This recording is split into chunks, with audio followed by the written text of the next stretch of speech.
see everybody here, and I'm honored to deliver this keynote speech this morning. On behalf of the Office of Hawaiian Affairs and our community partners, it's great to see all of you here. Really the hulu, the heart of our community, the builders, the weavers, the navigators, the quiet, revolutionaries that do the hard work, do the hard hana of our time.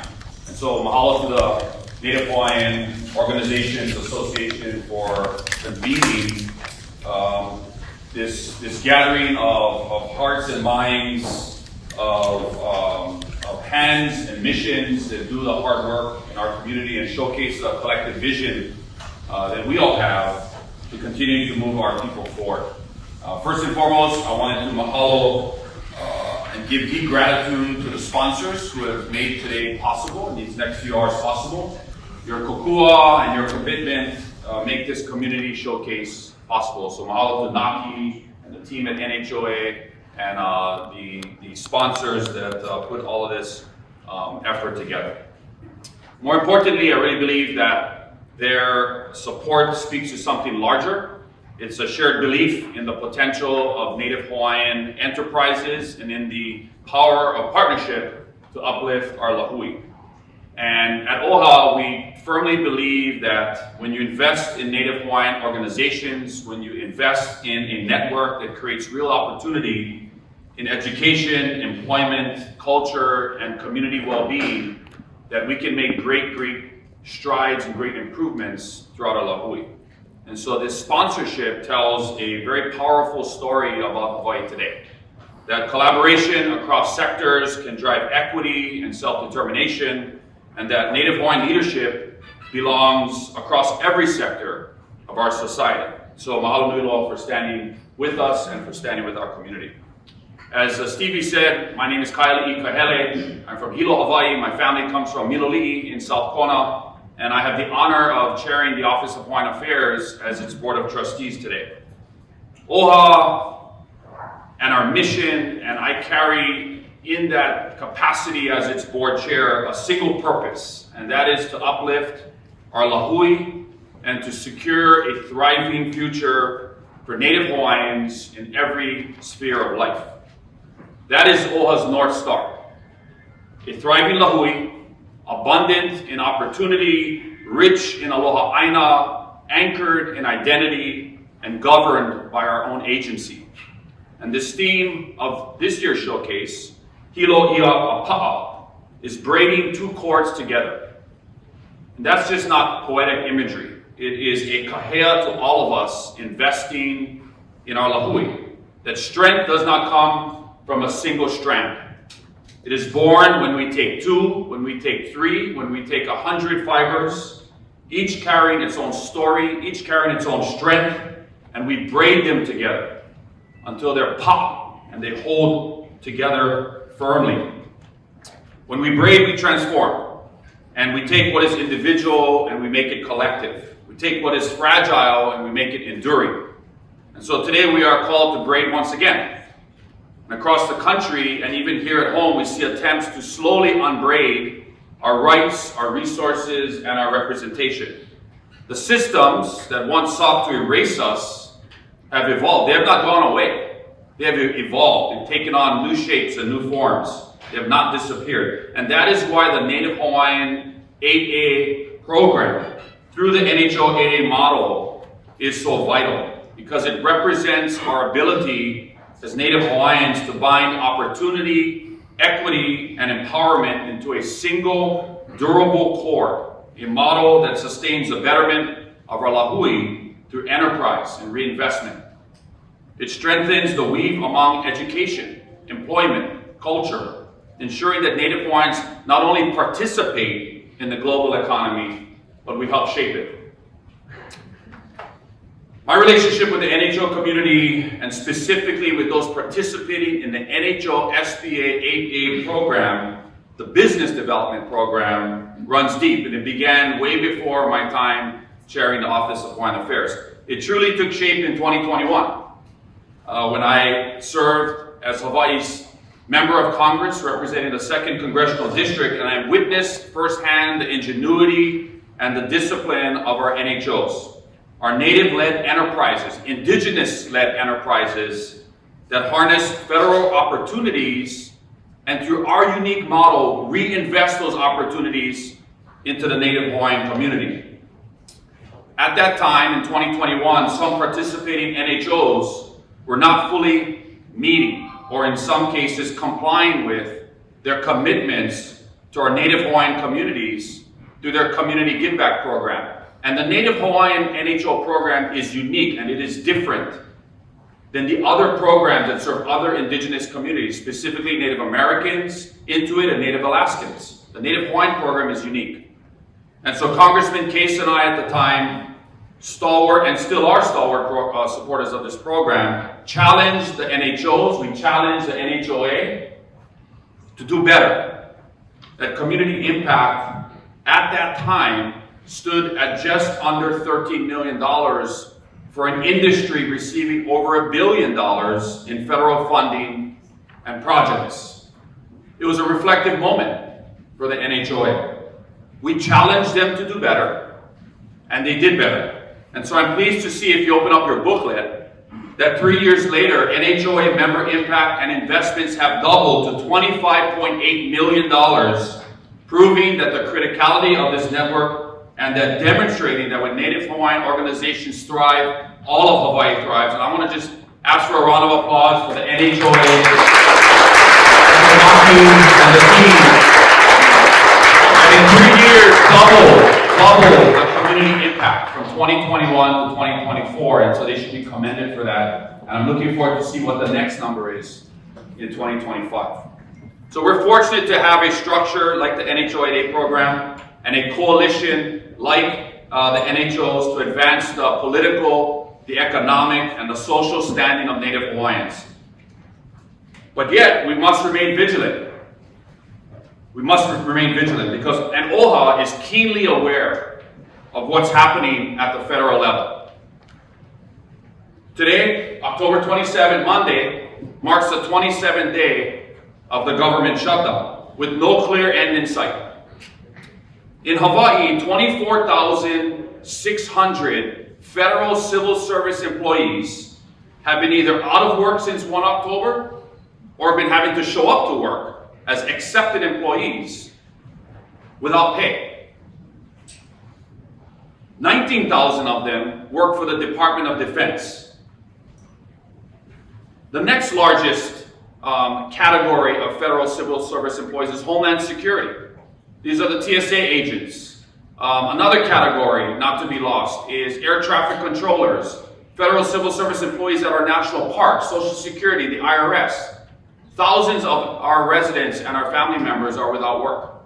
They've missed a paycheck and a half, and they will miss their next paycheck, their second full paycheck, on the 7th of November. OHA estimates between 3,000 to 5,000, or about 20% of that 24,600, are Native Hawaiians. We are working right now as we speak on how to address that. On November 1st, 165,000 Hawaii residents will lose SNAP benefits. SNAP benefits, a critical program and a lifeline to prevent hunger, to prevent malnutrition for our local families and individuals. The governor has a plan to address 85,000 of those, specifically those that have dependents. But still, there are thousands of others that are not going to qualify and will potentially lose their benefits on the 1st of November. And across Washington, we are witnessing growing attacks on long-standing institutions on the very principles of equity and inclusion. And this is a difficult issue amongst our people, especially the Native Hawaiian community. We struggle with it every day at OHA. But the reality is that without federal recognition, there will always exist a threat, however subtle or overt, to come after the Native Hawaiian 8A program under the banner of opposition to diversity, equity, and inclusion. That is a fact. And so we are at a dangerous crossroads at this time, at this point in our history, and the NHO 8A program. And so I would be also remiss to not acknowledge the dangerous federal funding cuts to critical programs, Partners in Development, Tutu and Me, In Peace, Keikioka Aina, and many others in this room that are facing federal cuts that in a year, if are not addressed, are going to critically impact the social service programs for our children and those most vulnerable. It's not lost on the Office of Hawaiian Affairs. As this chair, I'm telling you right now, we're trying to figure out ways that we can help you. And not just OHA. We cannot do it alone. Kamehameha Schools, our Kaialiʻi Trust, other partnering organizations need to step up and help, working together with the state and the governor, and along with our congressional delegation. So these conversations and actions are happening today. In DC, they have real and lasting consequences for Native Hawaiian enterprises tomorrow. And that is why unity and advocacy is important now more than ever. We must stand together, informed and ready to defend the integrity and the future of the NHO-8 program and to ensure that Native Hawaiian self-determination in the business community continues for generations to come. Our strength lies in numbers. Just look around at all of us in this room. I get to stand here and look at all of you from this vantage point, but I see incredible creativity, innovation, critical thinkers. It's important that our NHOA membership grows. And so too, when that happens, our collective ability to advance advocacy, sovereignty, and self-determination. A thriving network of NHOs from Hawaii to Washington, D.C. that can declare we are not waiting for permission to lead. We are leading right now, every day. That trust continues, and so OHA is deepening its partnership with the NHOA, including, for the first time ever, our collaboration with the Hawaiian Native Corporation, the Nakupuna Foundation, and the nonprofit ALA to relaunch our OHA's Washington, D.C. Congressional Fellowship Program in the spring of 2026. This is not simply professional development, it is a generational investment. We are sending Native Hawaiian fellows to Washington, D.C. These are our future policymakers, the future strategists, the advocates to the very halls of Washington where decisions are made. And so I want to mahalo Hawaiian Native Corporation, Nakupuna, and the ALA for this first time ever partnership with the Office of Hawaiian Affairs and their commitment to community give back for Ala Hui. These OEB leaders that we're going to send to Washington, D.C., they're not going to go to D.C. just as visitors. They're going as voyagers, carrying the voice of our people into spaces that too often speak about us rather than with us. And so we're really living in uncertain times, both socially, economically, and politically, as costs are climbing, inequalities are widening, and practice is thinning. Yet our kupuna, they faced far greater tempests, and they survived by isolation. They survived not by isolation, but by connection. And so the partnerships that we have with NHOA is not just a luxury, it's the lifeline of our people. And every NHO organization represented here, from the newest to the most established, embodies that truth. Each of you are creating jobs that honor our values. You're closing gaps in education and healthcare. You're restoring the dignity of work and the power of place. You are the builders that are building the economies that reflect the contours of our culture, whether they are circular, they're reciprocal, or they're regenerative.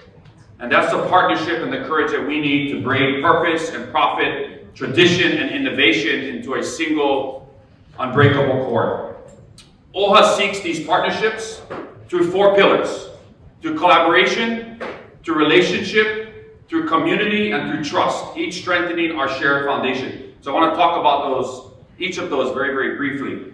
Collaboration is the intentional alignment of our gifts and our goals. It thrives when we bring our diversity to the table, our different skills, experiences, and ways of seeing. Collaboration prevents one-sided solutions. It fuels creativity, and it multiplies capacity. Our kupuna knew this. Every great voyaging crew and every thriving ahupua'a was powered by collaboration. Relationships, that's the second pillar. Collaboration cannot exist without relationships. And so strong relationships are the human infrastructure of our movement, built through time, built through pilina, and shared experience. When we take time to know each other, and we have a great opportunity to do that today, beyond titles and contracts, when we listen, we share meals, and connect as ohana, trust, takes root. Inclusion and belonging, these are not buzzwords. They are practices that we have to practice every day. And so when every voice is seen and respected, people show up and we give our best. Community partnership is critical. It's a third pillar. That partnership extends beyond institutions. It begins and ends with one question: how do we do our very best to serve our people? Our work must center community and trust and collaboration and relationships around voices, especially those affected by inequity, not just as beneficiaries, but as co-creators. Finally, to our community partners, our nonprofits, and our emerging leaders, NHOs are not distant entities. They're extensions of our lahui. They're created to engage, to support, and uplift Native Hawaiians. And so, my message today is let's do everything we can to uphold that kuleana. That no idea is too small, no vision is too bold, and if you have a dream for your community, bring it forward. If you need help, the Office of Hawaiian Affairs will do our very best with the resources that we have to help, whether it's manpower or funding or guidance. You just have to ask. For those of us that are already doing an extraordinary job, mahalo nui loa, but share that so that others can join you. Our NHO leaders are not just here to showcase our accomplishments, they're here to listen, to learn, and to braid the cords with each and every one of you. The strength of our movement lies not in any one single organization, but in our collective weave. Each of us carries a thread, a braid, into this tapestry that we can bring together for Native Hawaiian resurgence. We really stand on the shoulders of our kupuna, who fought for, through their lives and their advocacy, so we can benefit the things that we can turn into our communities today and for our keiki. We really believe at the Office of Hawaiian Affairs that the future is before us, that the future that we seek, where Native Hawaiians are prosperous, we're driven by Hawaiian values, that's not just going to happen overnight. It's not going to happen via proclamation. It's going to be shaped and braided by the choices that we make, the partnerships that we have, and the daily practice that we have, and we exhibit through Aloha Aina and the kuleana that we have. So let us weave together the Office of Hawaiian Affairs, your organizations, the NHOA, community, enterprise, kupuna, and keiki, until our collective strength cannot be undone. And so on behalf of the Office of Hawaiian Affairs and the NHOA, giving me this opportunity to address all of you today, have a lamai ka'i, i ke'i ala, mahalo nui loa, and have a great day. Aloha.